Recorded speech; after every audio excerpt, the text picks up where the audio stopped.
We are back here on Morning Line. Dr. Thomas Schwartz joining us here this morning. We've been talking about politics for the better part of the hour, and as you can imagine, things have been fairly passionate from a lot of different folks, and we've been hearing from folks from the western part of Middle Tennessee to the eastern edge in White County, and this, regardless of where people stand, has folks fired up. Absolutely no, and this is probably a phenomenon, I mean, that's not been unusual the last 2 years, of course, and certainly even before that in some ways. Do you think part of this, in dissecting some of where we are right now, I mean, how much of this is kind of falls on our shoulders, and by our shoulders, I mean the media's shoulders, you know, in that if we weren't, you know, it's like the Ku Klux Klan rallies we used to cover. You know, once we kind of stopped covering them, they kind of went away. Is it because we are just giving so much attention to this as the media that it just keeps stoking the flames? Like, if we turned our cameras away today, do you think people would stop paying attention to this, or are we beyond that point? This is actually a rather interesting point. And your analogy of your mentioning the Ku Klux Klan reminds me, of course, that people said that about anti-war demonstrators back in the 60s, and that one of the reasons, for example, that the Vanderbilt TV archive came about, TV news archive came about, was because of the desire to study whether TV news actually does affect the phenomenon it covers. That's not clear, totally clear. Yeah. Now, what is clear about more contemporary times is that the 24/7 news cycle and the degree to which cable news has become much more politically charged and polarized, that may be feeding it. Whether the simple coverage of events, for example, or the coverage of anger really fuels it is not all that clear. I mean, those things might have gone on even without media coverage. And at this point now, you turn the cameras off and Twitter's still there. Twitter, yes, no, there's no way to stop that. Yeah. We are going to continue to take some calls here as we wind down the show. Tony has been on line 6 for a little while. Tony, good morning. Can you hear me? Yes, good morning. Where are you calling from, Tony? Nashville. From Nashville. And by any chance, are you impacted by the shutdown? Pretty soon I am. Through the federal government, the VA. Okay. I went to try to go get some paperwork at the courthouse yesterday, and it was the morale was real down. They don't know how long they're gonna be there. Yeah. They give you copies of the paperwork, and I went to VA when I go over there. There's a lot of confusion going on there. So. And Tony, are you a veteran? Yes, I am. Okay. What are your thoughts on where we are right now? Do you think that the president should give in here? Or do you think the Democrats should give in? Well, right now, I think he should give it in because he started it, and he wanted this wall built, and like the caller before said, he's a millionaire. Why wouldn't he build it himself? He can write it off on his taxes. I mean, he won't show you income taxes. It's nothing like that. This man right here, it seems like he is working for a foreign government. And Tony, he's supposed to promote. Tony, what's the people around you? I'm curious, what's more important to you right now? A wall getting built along the southern border with Mexico, or getting your check from the VA and getting medical help? Getting my check from the VA, because I'm running out of food and benefits, and we don't know if we're going to get any kind of other money coming in next month or not. Because I'm about to go apply for food stamps like everybody else, and that's closed down. So I can't get a consumer wireless cell phone, man, because of him. Tony, thank you for calling in. Hang on the line for a second. My producer is going to maybe get your information just so we can get back in touch with you. What are your thoughts on kind of where that stands? You know, some folks that are kind of stuck in the middle of this, and we don't see an end. We don't see an end. I think, you know, as you probably know, of course, the government's gone out of its way to say that everyone will be paid, the workers will be paid. So far, checks for veterans and other checks are going. What's happening is, of course, a lot of services connected to that are going to be restricted for the time being.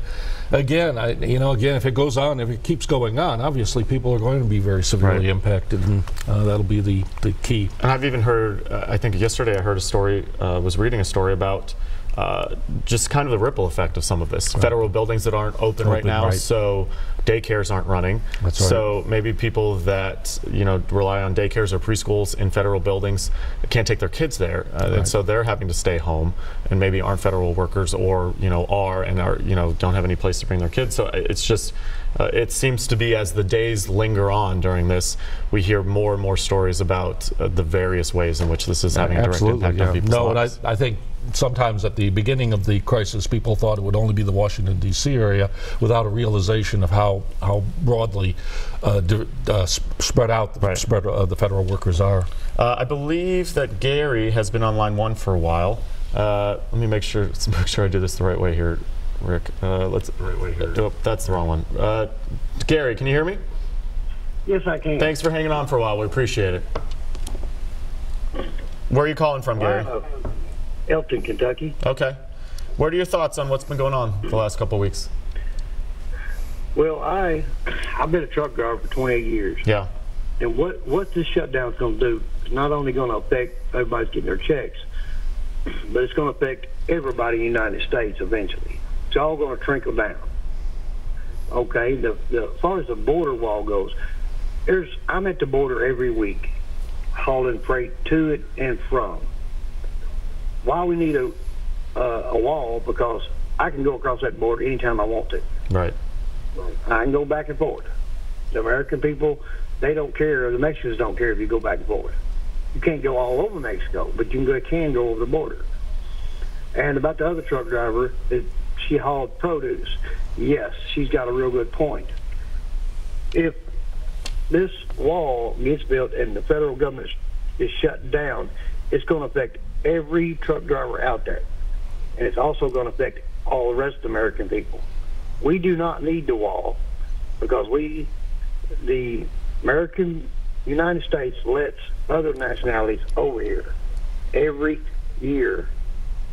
You've got Talibans over here, you got Egyptians over here. If you're going to shut anything down, shut the borders down. Don't let any people in any country come over to the United States. And Gary, I'm curious. That'd be the best thing to do. Just as someone who spent some time maybe driving across the border, do you think building a physical wall would accomplish anything? No, because and why do you say that? Open every day. Because the border is open every day. They come across here every day. I mean, if the borders are open and the Mexicans are bringing goods over here to the United States and they're taking our stuff across the border, why do we need a wall? Because they come across anyway at the borders. Gary, thanks for calling. And that's, there's been a lot of analysis done of whether or not this would actually, a physical barrier at the border would do anything. And most indicators seem to point in the direction of no, that this really, it would aesthetically seem to accomplish a goal. But there's so much symbolism, political symbolism connected here. Even the president acknowledges that there are parts of the border territory that would not be appropriate for a wall. Right. Physical parts of the Rio Grande. River, the river where you physically can't build anything. Our country has no one's asking for a wall on the Canadian border. Right. Why is that? Well, take a guess. People don't worry in the same way about illegal numbers. What we're getting at here is something connected to fears about national identity, fears about race, fears about sort of being hoarded by Mexicans, and this sort of fear of large numbers of people from Latin America coming here. Some of that is not, as the earlier caller said, lots of people want to come to the United States. We know that. But how do we properly regulate it? How do we properly control it? We have had a fairly laissez-faire approach to this for a long time because it has benefited a lot of people. It has now produced a backlash, and that's what we're going through right now. And regardless of where things stand right now, this has prompted some very deep conversations about kind of where we stand right now and where we're going to be going. Yeah. And right now, it doesn't seem like anyone's really willing to give in on either side. And there's no real serious debate of this. This is all gotten. There's no real serious debate about reforming the immigration system. Do things get worse? Obviously, with people who are impacted by the shutdown, that they keep continually not getting paid, but does anything start getting worse? Do we see more people that aren't working? I think that's probably the only way it's going to be solved, is probably if it gets worse and then there is this outcry that even the politicians can't resist. Right.